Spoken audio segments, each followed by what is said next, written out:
Hello, welcome to the second episode of the webcast Ecological Dynamics of Skill.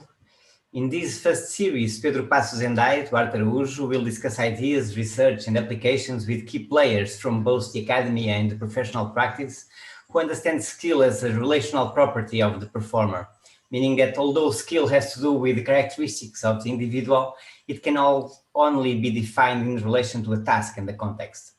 This is certainly the case of Professor and Dean Chris Button, who is working since 2003 at the University of Otago, New Zealand.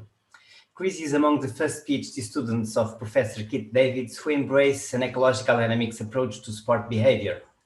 I remember well the first time we met in person when in 2003 Chris accepted the invitation to present at a symposium in the World Congress of Science and Football I was organizing with Tom Riley and Ian Cabri in Lisbon.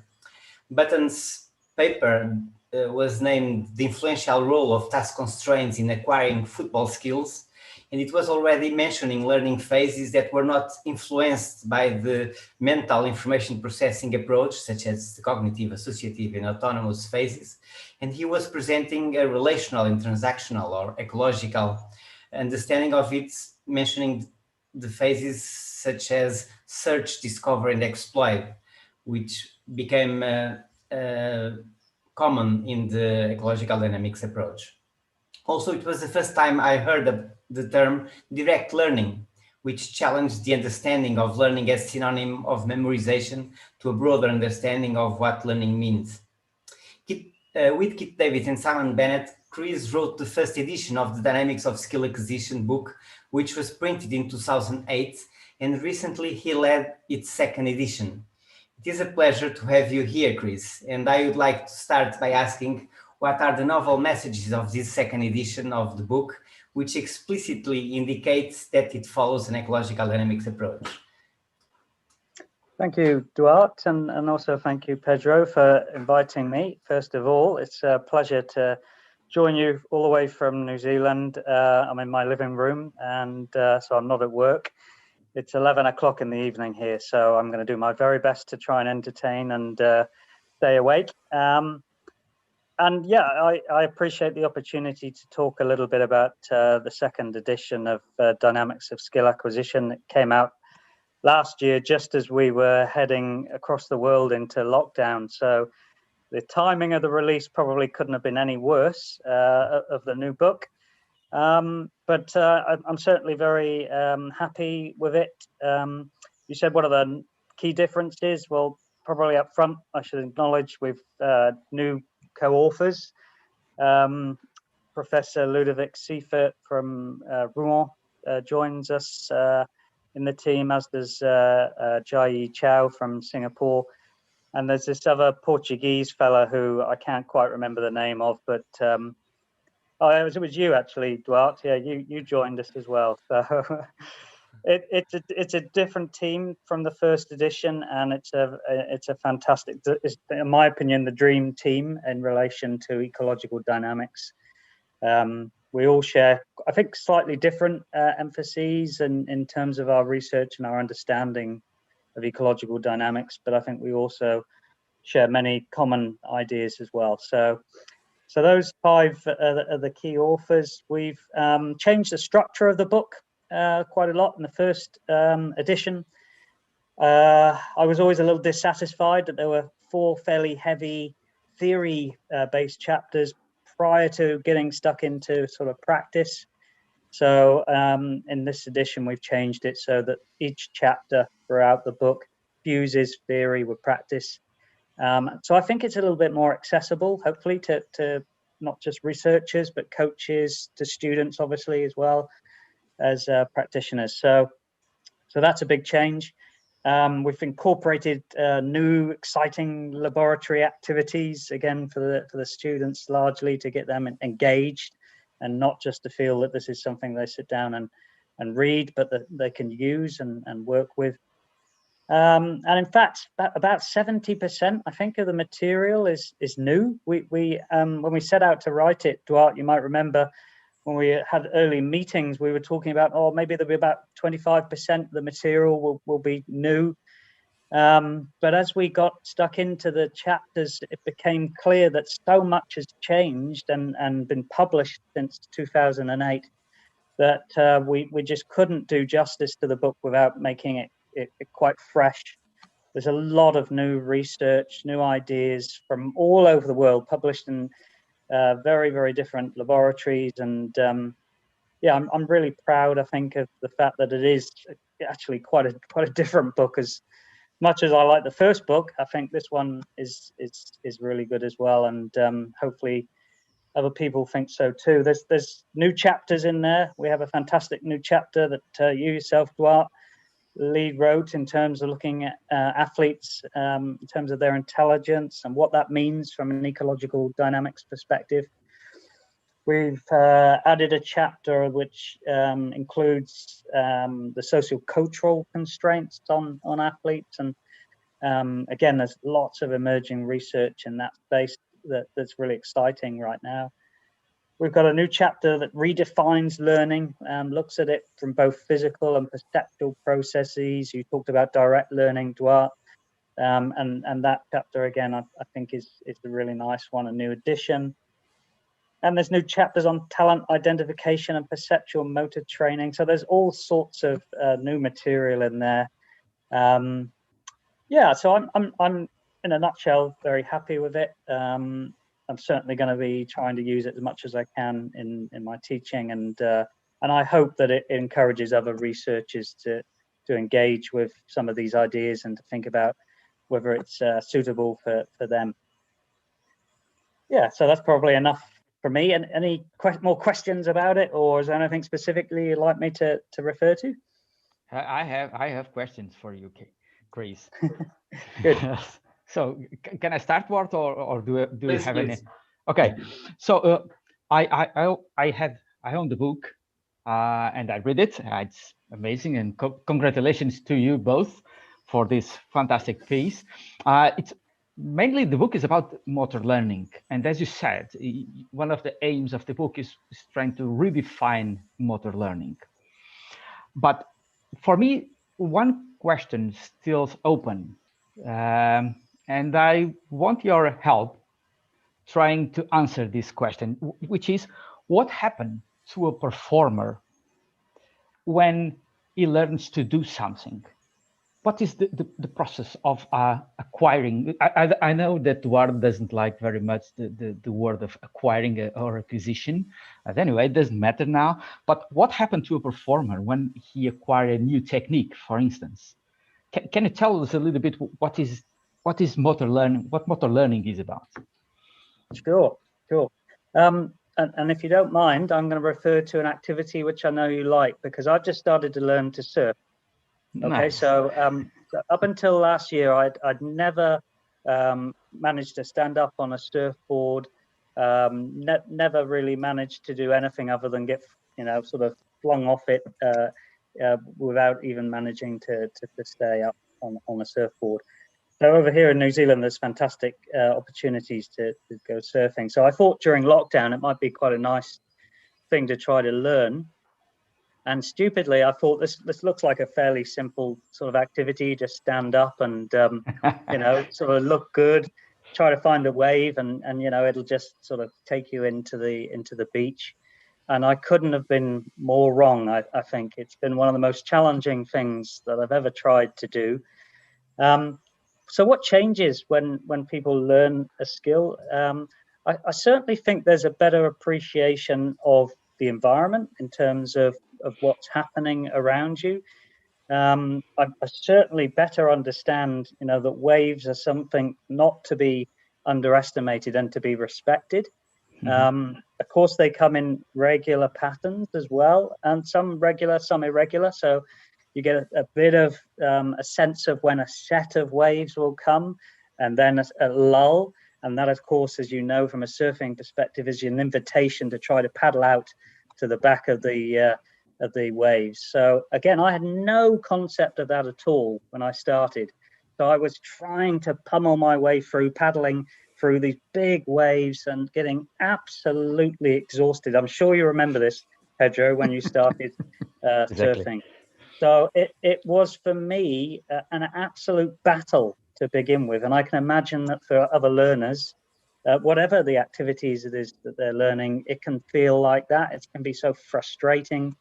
You just trying to get a sense of, a global sense of the way you need to move your body, and also, as I say, that appreciation of the environment. So for me, that's a key characteristic of learning. It is understanding what you and your body can achieve, but also how the environment is interacting around you, and learning to spot those opportunities to harness, of course, the energy that's out there in the environment, because I'm still very much early on this sort of learning journey with regards surfing. So I don't think I've actually really acquired anything yet, other than just a bit of an awareness, I guess, around that environment, and I guess also a knowledge of what it is that I need to do. Need to get out more regularly.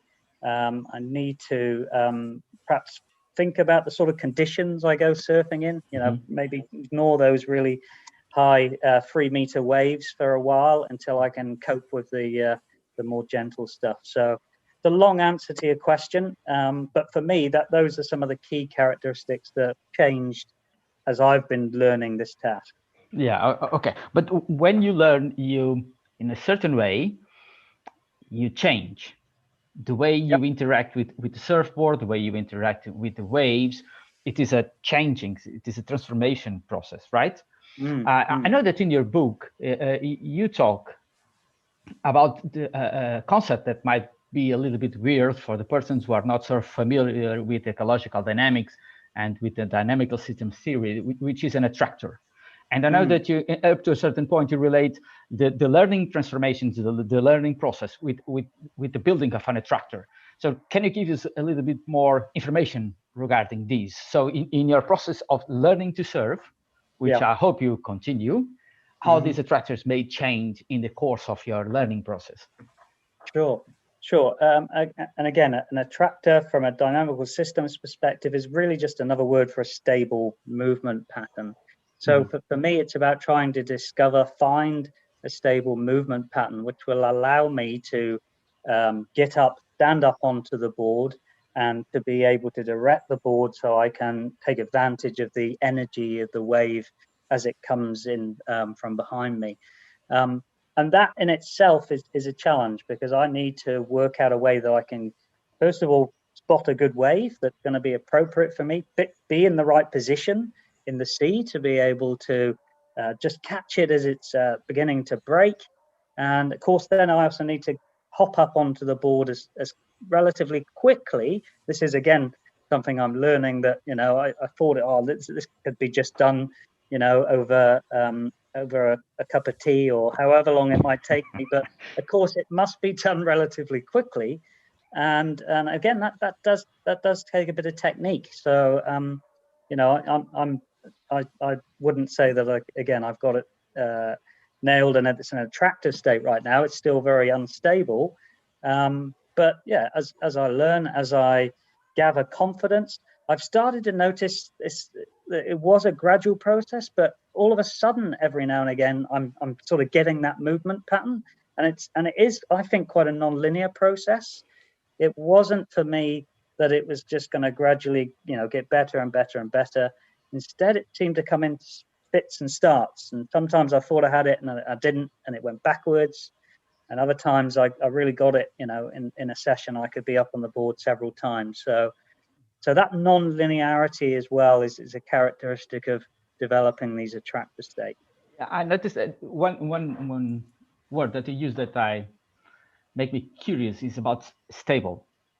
How can we aim to do something stable in an environment which is everything then stable as the sea, as the waves? The waves are not stable. Well, of course, it depends of if it is a sea break, if it is a sand break or shore break. Well, it depends. But how can we relate this stable concept associated with the attractors, with the instability or the variability of the environment? Can you help us a little bit? Because I'm curious because an attractor is a stable state. You're right. And I think that when we learn, we need to jump from one attractor to another attractor. So we need to disturb one attractor in order to jump to another attractor, which means another kind of movement. So how can all the things can get together? Yeah, it's a common misconception, I think, that the word stable means the same, that it's the same pattern, that you're performing. But that doesn't necessarily need to be the case. So a stable pattern can change and it can be adaptable. And in fact, that's the characteristic of stability, that it's resistant to the changes around it, so that the global pattern of me getting up onto the board is maintained, even if I'm moving in subtly different ways to get up onto that board. And again, I think this is something that skilled surfers like yourself, I'm sure Pedro would be able to tell me. I'm not skilled. Sorry. No, surf for me is a therapy. I'm not skilled. I just do my waves. But I enjoy a lot.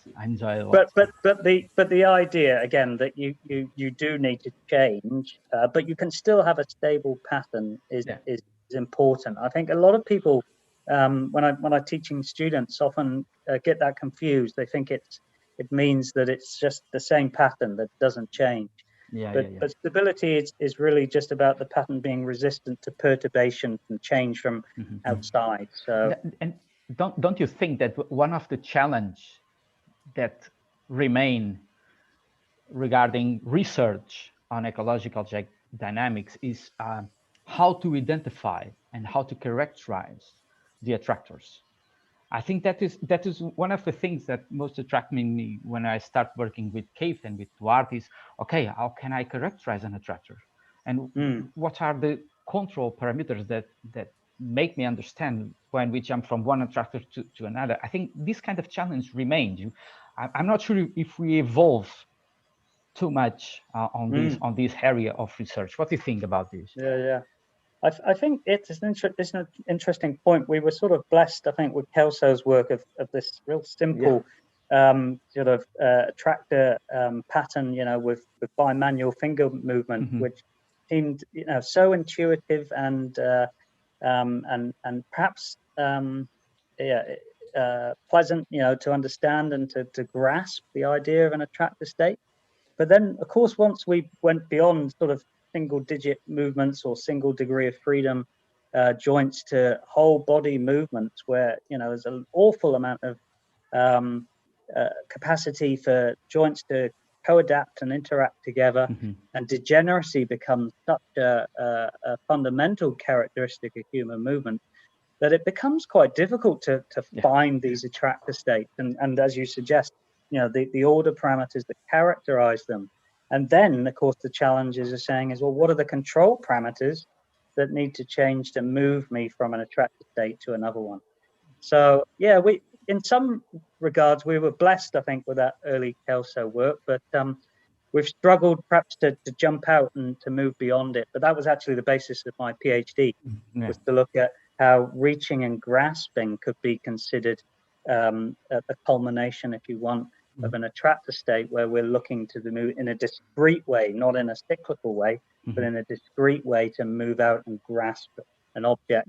And that was then extended out into ball catching, and then since then I've gone on to other sport-related activities. Very nice. Okay. Let me jump in a little bit. Jump it. Well, I would like I'll have a sip of wine while you're talking. That's very good. Here's you always have a good excuse to have a good wine. But I would like just to emphasize the idea that this stable pattern means that you can maintain a continuous interaction with the environment where you are. So it means stable in this sense of continuing what you are doing. And also that this pattern cannot exist without those circumstances. So it's not something that you have inside of you. It's something that happens at that particular circumstances, with waves, with wind, with the board. And this is what characterizes the pattern. But I would like to take this chance that we are talking about water sports, which I know that you have researched a lot. And I would like to start by asking you a very interesting socio-cultural aspect of teaching swimming that you told me about the Maori culture, that it's very different from the one we have here in Europe. Can you tell us a little bit about these changes, about how to learn how to swim to a Maori, for example, and the difference between the sea and the swimming pool, for example? Sure, I'd love to. Thanks for the question. So the Maori are the indigenous people of New Zealand, and they do have quite a different approach to water safety. In fact, they don't have in Maori, they don't have a word for safety. Instead, it's respect, which actually I prefer. I think the idea of respecting your aquatic environment rather than being safe from it is nice, because even in that they're recognizing that being in water and interacting with the sea, with rivers, with lakes, and can be an incredibly pleasurable and spiritual experience for the Maori. It's very much part of their history, the way that families connect with each other. They'll go hunting for seafood and things like that together. That's in Maori, it's called kai. So that it's very much a part of their background, what connects and binds them, but gives them their identity.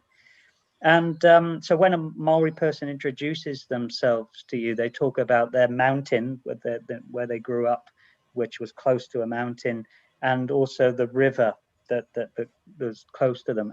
And that is what again gives them their sense of identity. So they have quite a different, I think, almost a philosophical approach to the environment as a whole, but in particular to water. So they spend a lot of time as families learning, but they don't tend to go to swimming pools. They tend to learn in open water environments like rivers or lakes or estuaries. And there's a purpose to what they're learning. Again, it's not just about being able to swim from one side of a pool to another and back again and doing it as efficiently as they can. But instead, again, they're looking to enjoy time together as a family, but to do things like to search for food, to play, to share stories with each other. So I really like that sense of learning something with a real purpose. It's a real meaningful way of learning. So we're looking to try to use some of these ideas and philosophies and some of the research that I'm doing on water safety education here, not just with Maori now, but with other people and cultures in New Zealand. So this indicates that there are really strong socio-cultural aspects to the learning of swimming. And maybe this is what also justifies that they don't go to a swimming pool. Can you tell us a little bit about it? I was fascinated by the reason why they don't go to a swimming pool. Can you? Yeah. So they have many legends, myths, spiritual ideas, and they have a series of gods. And one god is called Tongaroa, and he's the god of the seas. And so they think that the tides and the waves and things like that are all part of this god Tongaroa, and so that the water has spirit almost. And therefore, that's why they like to go to the water. Again, it's like paying respect to this god. But in terms of a swimming pool, it's a very sterile environment, and the Maori, I don't think Tongaroa is really present in a swimming pool. So they would see getting into a pool as quite a different, and for the different reasons, why they would choose to do that. And again, I really like that idea that that there's a sort of spiritual meaning to what they're doing and why they're doing it. So, yeah, I mean, the problem, of course, with learning outside of a swimming pool is it's dangerous, and it's more dangerous, more risky. You can't see necessarily the floor, how deep the water is. There's currents, there's waves. It's often colder than a swimming pool.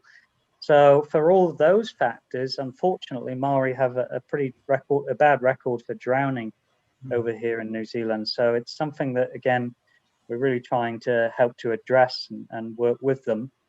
But again, I don't think it's because their education is wrong. I think they have more exposure to the water because they're just engaged in it and love being in the water more often. So, if I understood it correctly, this is also the research you've been conducting for the last years about water safety. Can you tell us a little bit what are you doing right now about it, or what are you finding about water Sure. safety? And yeah. Yeah, so for about the last 10 years or so, I've been really interested in water safety over here in New Zealand. It's a real problem. About 100 people a year die from drowning in New Zealand, and relative to our population, which is only about 5 million, that's one of the worst records in the developed world. So we do have an issue with drowning, and most of the drownings happen in open water. They don't tend to happen in swimming pools or in baths or in enclosed environments. So yeah, what we've been doing is looking at some of the factors that influence drowning. One of them was cold water. We had a really neat study here where we dropped students into really cold 10 degrees Celsius water. And we looked to see how far they could swim and whether they were able to judge, their capacity to swim. You're probably aware that if you were to jump into cold water, you get cold shock, you gasp, and you're hyperventilating, your heart rate is hammering. So we did some measurements, some physiology measurements around that. And we were able to show, of course, that cold shock is a short-lived thing. So for about 2 to 3 minutes, you're in this very sort of shocked-like state. But then after that, it subsides. And that's probably the time, if you're going to try to save yourself, that you should even think about maybe swimming to rescue. So we started doing some research on cold water, but then we've more recently started to work with children and younger people and explore how they're getting taught, but also where they're getting taught, because New Zealand's similar to most of the rest of the world, where the children are taught over here mainly in swimming pools. But I suspect that it's better for them to actually have some exposure to open water pools, even when they're early learners, and learn about these different environments, because, as I said, this is where drowning's happening. It doesn't tend to happen in swimming pools. So yeah, we're working with projects with young children now, looking to try to improve how they learn and see if they can benefit from a mixture of swimming pool learning as well as out in open water. Good. Yeah. So, Chris, let's go back to your search and to representative learning designs. I'll go straight to my question. Don't you think that sometimes it is useful and necessary to design some training designs which are less representative? For instance, I know that, well, at least here in the surf schools in Portugal, people learn to do the takeoff on the sand. So the first stages of learning, people learn to do a movement which must be performed in the water, but they do it, the first thing they do is do it on a stable, dry environment. And sometimes, then they move to the water. And then I noticed that sometimes the coaches bring the performers again to the sand to perform again the takeoff. So my question is, should we apply always a representative learning design, or sometimes it is useful or even necessary to go to a less representative design in order to improve learning? I want to know your opinion. That's a great question. Yeah, that activity is quite common over here. Had I gone for formal lessons, I'm sure that would have been the first thing that a teacher would have taught, would have been, on the sand, as you say, lying on the board, pop up onto the board, and we'll be doing that multiple times before I even got into the water. But of course, I'm self-taught completely, complete discovery learning. So I've been doing all of my pop-ups out on the water.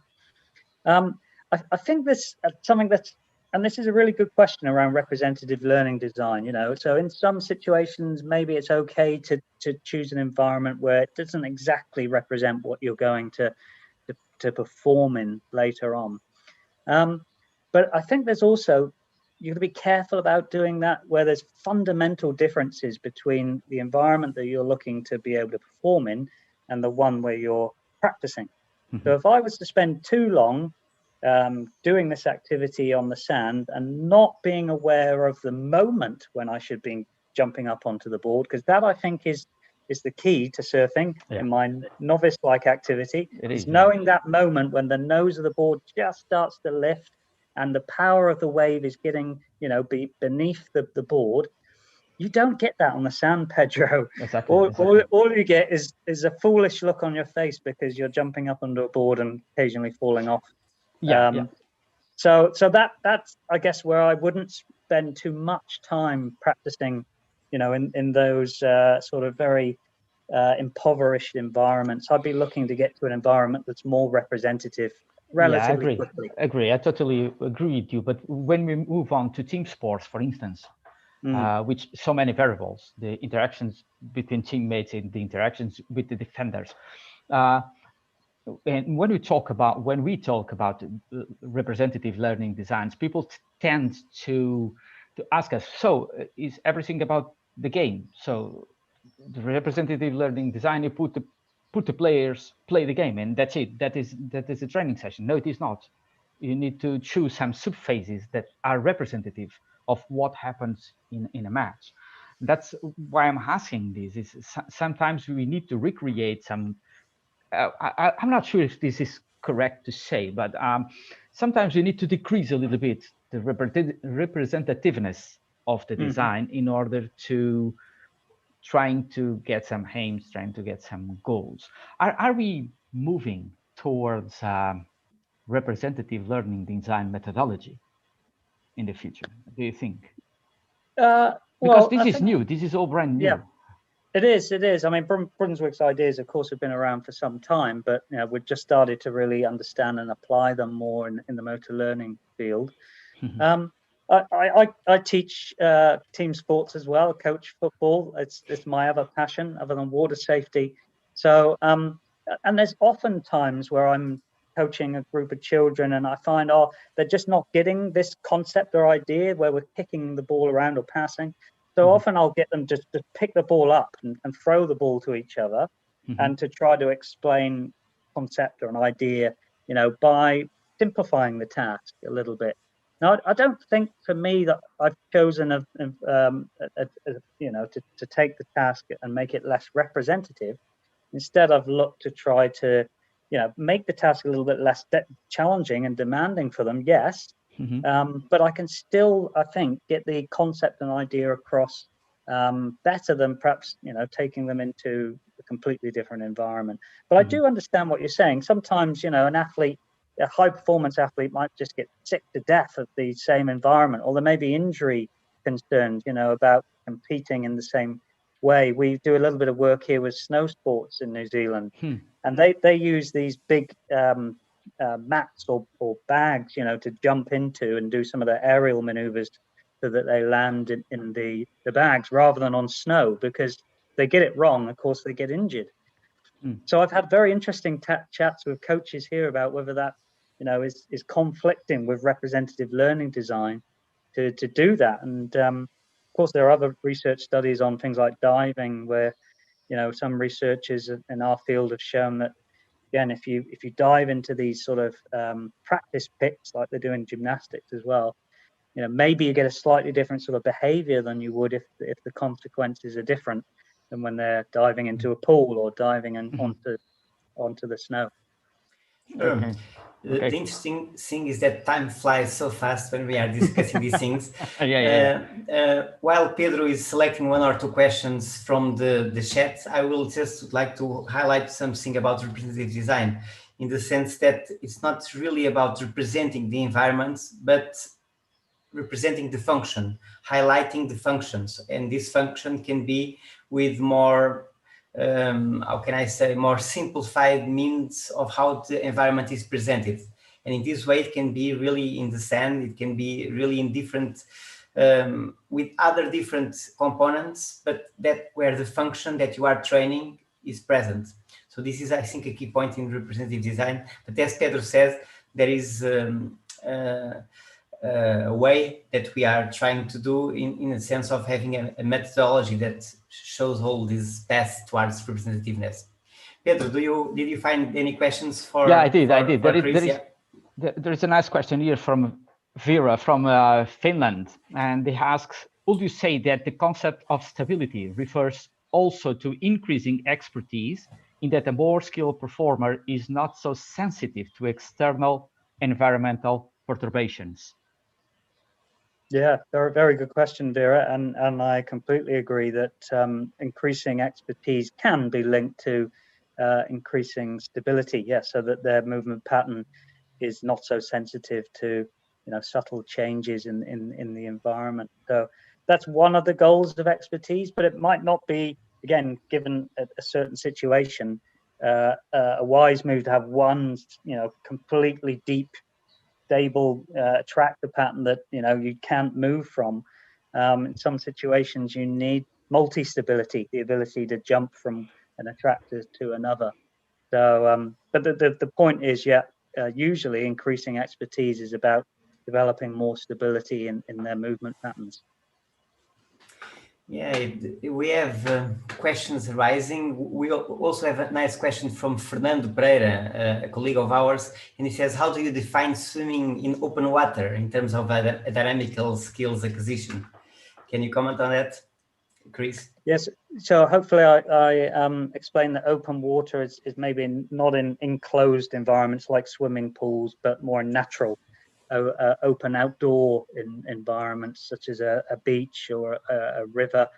But in terms of skill acquisition, many of the skills that you might learn in a swimming pool, you can of course learn outdoors, but you might be familiar with the fact that there are other skills as well that you might need to learn, like duck diving under waves, or using a current in a river, getting yourself into a good floating position so that if you ever fell into a river, if you're out tramping anyone and you fall into a river with a heavy bag on, then try to get your feet so they're pointing down flow, and get your arms across your chest so that you can maybe stop yourself from getting caught or snagged on rocks or what are called strainers from outdoor education perspective.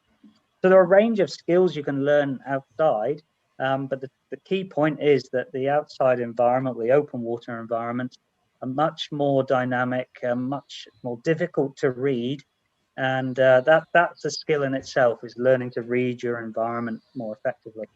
Very nice. We have time for one more question. Pedro, did you select one? Well, there is nice questions here in the chat. I'm experiencing some difficulty in choosing one, but I think I will choose this one from Marianne Davids. She said, if the behavior is similar and still adaptive, will the safety element of reducing some representation be okay, as long as there is an understanding and not done too much? Yeah, I think that's sort of what I was getting at. Nice question, Marianne. Nice to hear from you. Sort of what I was getting at earlier with the surfing example is that I think it's a bit extreme to say, oh no, you shouldn't do that. You shouldn't jump onto a board out in the sand, particularly maybe if there's a certain thing that you're looking to, sort of draw someone's attention to. But I just wouldn't do it a lot. I wouldn't do it too often. Yeah, I'd have to have a pretty good reason to do it, rather than just to do it for because it's easier to do it that way. And I think that's what happens to coaches and teachers. Maybe it's a little bit of laziness. Sometimes you just want maybe a nice static controlled environment where you can have the full attention of the learner when you're giving instructions or feedback. So maybe that sort of addresses what Marianne's getting at. Very nice. So Eduard, sorry. There is one more question that I would like to put to Chris. I've got plenty of wine to drink, so we can go for as long as you want. No, it comes from the chat from Big Picture Soccer, where he asked, if skill is construed as an adaptive relationship between performance and environment, how can we differentiate a skill performance in absence of relevant information? Environment, sorry.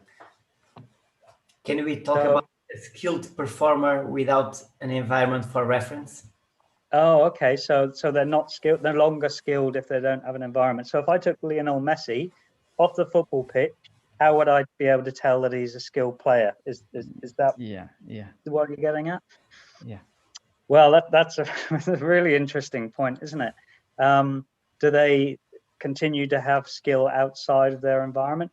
Well, I think in his case, and I'm sure in other skilled performers' cases, there'll be elements of transferability they could take from that environment to others. I suspect he'd be an incredibly good futsal player. He's probably a very good athlete all round. So I think he would still exhibit elements of skill, and he would certainly have, of course, a plethora of stories to tell us about, how he's become such a good player. So yeah, I think it's still possible to say that he would be skilled. He just wouldn't be able to express it in the way that he does so wonderfully on a football pitch. Very nice. Time is flying really, and which is a good sign. And I thank very much all those that are participating.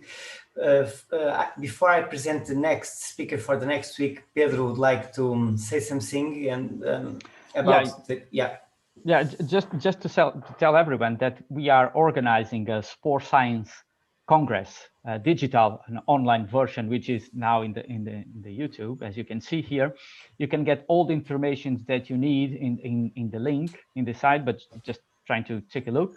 This Congress will be held here in Lisbon from 13 to 21st of July.